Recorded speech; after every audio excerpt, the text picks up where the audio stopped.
What's going on, guys? It's Jay. Welcome back to another video. I just got my Mishimoto catch can, baffled oil catch can. If y'all remember from my Sonata, this was the second can that I installed when I had the dual set up. So this is just the bigger Mishimoto can. So we're gonna work on getting this hooked up. So pretty much the main thing you gotta take off is gonna be the intercooler. There's like one bolt right there, and then one bolt here, and then two bolts right here. So I gotta take off this one and my flex fuel computer thing. So take those two off, unclamp that. Oh, there's another clamp right here, and then you should be able to pull the intercooler right off. So I got the intercooler out. Now's a good time to clean any bugs, or you see how some of my fins are messed up. So this would be a good time to fix some of those and clean it up a little bit. So I'm gonna do that, and then we're gonna come back and we're gonna start routing up the hoses for this catch can. All right, guys, so I pretty much got it routed up. It's pretty simple. Once you get the intercooler off, there's a port right here on the block, and you're gonna unhook that hose. It runs from here. It runs from here and runs up here. It's a small elbow, so it's not that long. Just the one on the block, unhook it, and then unhook where it runs into the intake manifold right here.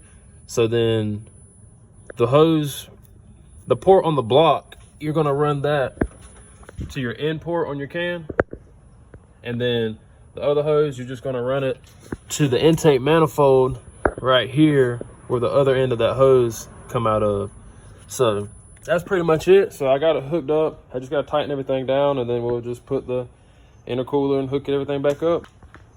For those of you who are wondering or curious about what a oil catch can is, I've explained it before, but on these cars, modern turbo engines and things like that, they're direct injected. So fuel is being dumped directly into the cylinders.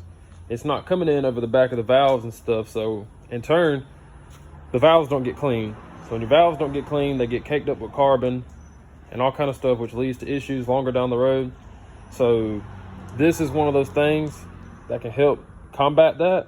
This is going to capture a lot of those fumes and oils and all that gook that's going to get on the back of your valves. That's not going to get cleaned off by the fuel. So like I said, this is what's going to catch that stuff. It's not foolproof. It's not going to stop every bit of it. So that's why I also use the CRC spray, which I've done in many videos. It's on my Instagram and stuff like that. I don't know. It's not going to be like walnut blasting or anything. Walnut blasting obviously is going to be your best bet. But as long as you're doing the CRC spray and you have one of these, then you should be, you should be capturing and defeating a lot of the carbon buildup. But like I said, you're not going to get all of it. Walnut blasting is probably going to be your best option, but it's also the more expensive option. So that's just something to keep in mind. All right, guys, I got everything tightened up. Everything's put back on. The hoses are routed. And I just started it up to make sure I didn't have any check engine lights or any kind of rough idles or anything to give me an idea that I might have a vacuum leak. But we don't have anything weird going on. It's running normal. I got a light on because I got to put some fucking washer fluid or something. But that's it. Numbers look good. Everything's looking pretty normal. So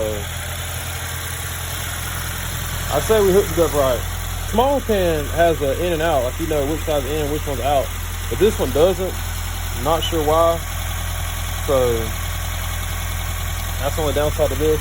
Also, this is the bigger one, so the only way to empty it is just to take a nut out the bottom. So either I'm going to have to get a drain valve, or I'm going to have to take it out, in and out, anytime I have to dump it. But luckily it's bigger, so it'll probably take several weeks to fill that up. Being that it's summertime as well, it's not going to fill up as fast as it normally would. So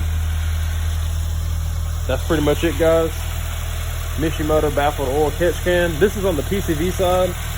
Eventually I may add another one to do the CCV side, or I may just go with a AOS in the future and just have it all ran to one can.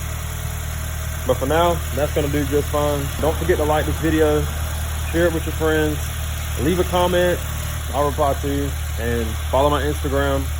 And that's pretty much it, guys. I'll holler at you on the next.